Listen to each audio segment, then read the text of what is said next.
2026-এর বিধানসভা নির্বাচনের একেবারে সার্বিক আমরা যদি জনমত সমীক্ষা তুলে ধরি, তাহলে তৃণমূলের পায়ের তলার মাটি ক্রমশ সরে যাচ্ছে।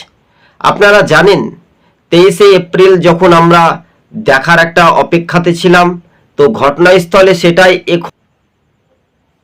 গোটা বাংলা যদি চিত্রটা তুলে ধরি, তাহলে 294টি বিধানসভা আসনের মধ্যে ম্যাজিক ফিগার 148। তবে তৃণমূল এবার সংখ্যাগরিষ্ঠতা আসন পাচ্ছে না। অন্যদিকে অধীর রঞ্জন চৌধুরী যে দাবি করেছেন মমতা ব্যানার্জিকে কংগ্রেসের পা ধরতে হবে, অধীর চৌধুরীর পা ধরতে হবে বা রাহুল গান্ধীর পা ধরতে হবে, সরকার এককভাবে গঠন করতে ব্যর্থতা হবে। দেখুন, কংগ্রেস কিন্তু একটা কিনমিকার কিন্তু এগিয়ে থাকার সম্ভাবনা বেশি। তারা 28 থেকে 36টি আসনে এগিয়ে থাকার সম্ভাবনা বেশি রয়েছে বলে মনে করছেন রাজনৈতিক মহল।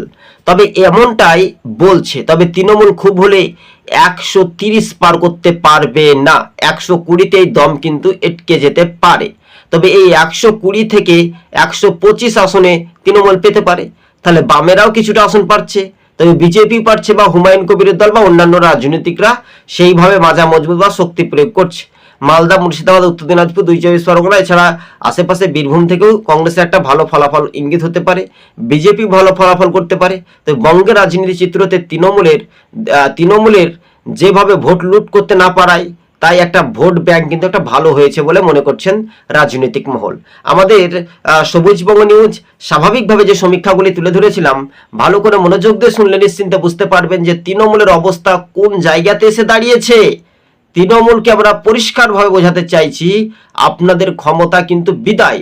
এই জনমত সমীক্ষা সম্ভাব্যত কংগ্রেস 36 আসনে কিন্তু এগিয়ে আরো একটা ধাপে এগিয়ে যেতে পারে, 36 থেকে 42টি আসন পেতে পারে কংগ্রেস সম্ভাব্যত। আর তৃণমূল কংগ্রেস পেতে পারে এমনটাই আওয়াজ উঠছে, তারা কিন্তু 120 থেকে 126।